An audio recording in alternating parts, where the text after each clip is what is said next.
સાઈડના પેજમાં 15 નંબર પર એક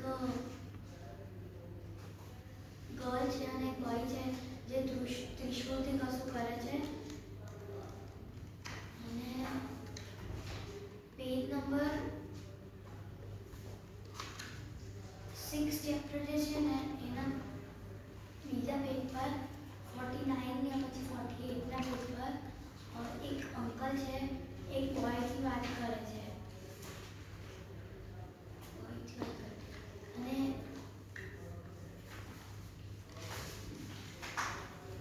એના સામેવાળા પેજ પર ચેપ્ટર 6 લખ્યું છે. એનું નામ છે the Tom over the home. એવું કશું નામ છે. લાસ્ટ પેજ પર કલરફુલ પિક્ચર્સ છે.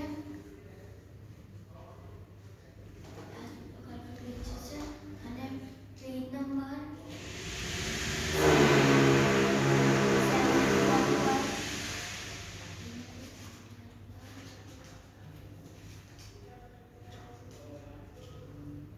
એક ચેપ્ટર 4 या ચેપ્ટર 3 નું આખું પેજ છે.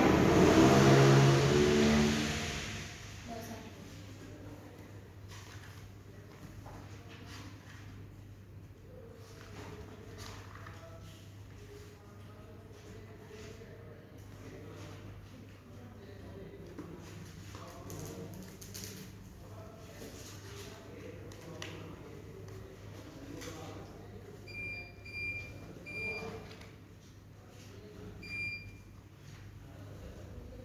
એવું થશે.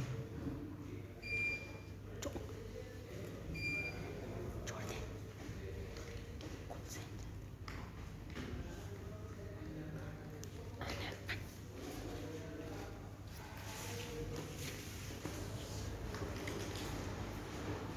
ડન જૈનમ. યસ. સો આપણે આ બુકનું નામ છે ગ્રેન્ડ પાસ સ્ટોરીઝ.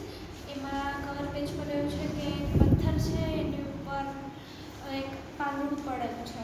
Yes. અને આસપાસ વરસાદ થાય એવું બ્લેક ડાર્ક એકદમ વાતાવરણ છે. આ ટોટલ 21 બુક્સમાંથી એક બુક છે. આમાં 7 સ્ટોરીઓ લખેલી છે. એમાંથી એ પહેલી સ્ટોરી મને યાદ છે સપોર્ટ. એટલે એ સ્ટોરીમાં એવું હતું કે જે લીફ એક ઝાડ હતું એમાંથી એક પાંદડું પડેલું રોક પર પડ્યું. પછી રોક કે તું તો કેટલો નાનો છે, કેટલી પડી ગયો તું તો કેટલો પાતળો છે. પછી એક દિવસ વરસાદ પડ્યો.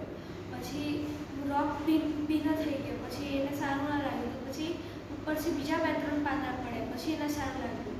પછી પાંદડાએ કીધું હવે ખબર પડી સપોર્ટનો શું મતલબ થાય કે અગર કોઈને મદદ હોય તો એને હેલ્પ કરીએ તો પછી એવું ના કહેવાય કે હું તો આવું છે ને તેવું છે. પછી સેકન્ડમાં છે પોઈઝનસ સ્વીટ્સ. એમાં કેવું હોય છે કે છોકરાઓ પોતાને એ ના કરી શકે કે મુલ્લા નસરુદ્દીન બહુ મોટી પર્સનાલિટી છે.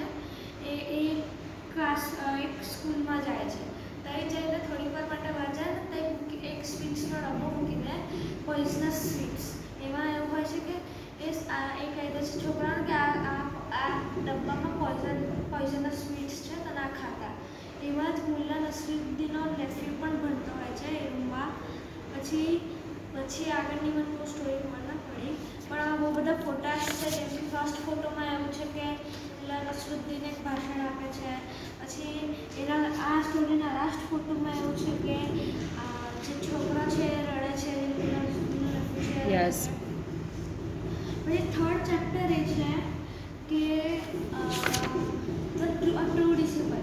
તેમાં શિવજીના સખ્ત ડિવોટી રામદાસના વિશે આપેલું છે કે રામદાસ કોણ હતા. આમાં ફર્સ્ટમાં તો રામદાસ છે ને બીજા બધા લોકો છે એવો પિક્ચર આપેલો છે.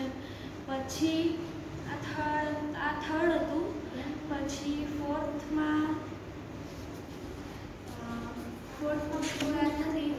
આ થોડી પાતળી છે. સ્કોલાસ્ટિકની તરફથી બુક આપી ગઈ છે. એટલે આની અંદર બધું સારા ક્વોલિટીની બુક લખેલું છે. એટલે બસ ડન.